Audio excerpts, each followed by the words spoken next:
हरे कृष्णा दोस्तों, आप सभी का स्वागत है मेरे यूट्यूब चैनल में। एक नई सुबह की शुरुआत एक नई कहानी के साथ, एक सकारात्मक सोच के साथ। तो आइए शुरू करते हैं आज की कहानी। आज की कहानी का नाम है कृष्ण और भोजन। ये एक प्रसंग है महाभारत की कथा का।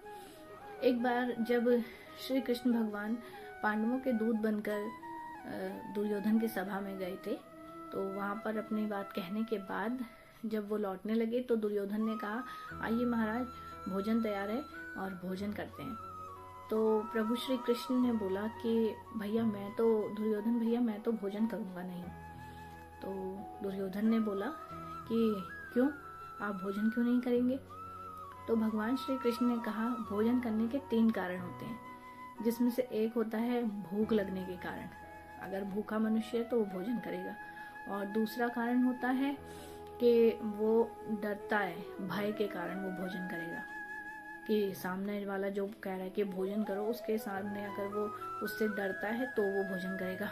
और तीसरा कारण होता है प्रेम, जिस प्रेम के वशीभूत होकर वो भोजन करेगा। तो ऐसा है कि मैं भूख से मरूंगा नहीं, भगवान श्री कृष्ण ने कहा भूख से मैं मरता नहीं हूँ, तो इसलिए मैं तुम्हारे साथ भोजन नहीं करूंगा। और दूसरा भाई, मैं तुमसे डरता भी नहीं हूँ, इसलिए भी मैं तुम्हारे साथ भोजन नहीं करूंगा।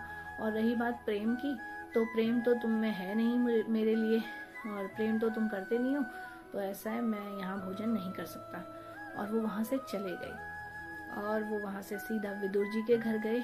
और वहाँ विदुरानी जी उनके प्रेम में इतनी मग्न थी कि उन्हें ये बात का भी ध्यान नहीं रहा कि मैं उनको केला दे रही हूँ, कि उनको छिलके खाने के लिए दे रही हूँ।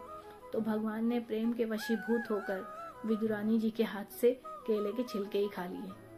तो इसके लिए एक बहुत ही सुंदर भजन भी गाया जाता है कि राम रसिया मेरे मन बसिया, ऐसा भोग लगाया रसिया, दुर्योधन के मेवा त्यागे, दुर्योधन के मेवा त्यागे, छिलके विदुर घर खायो रसिया, प्रभु छिलके विदुर घर खायो रसिया, राम रसिया मेरे मन बसिया, आओ भोग लगाओ रसिया।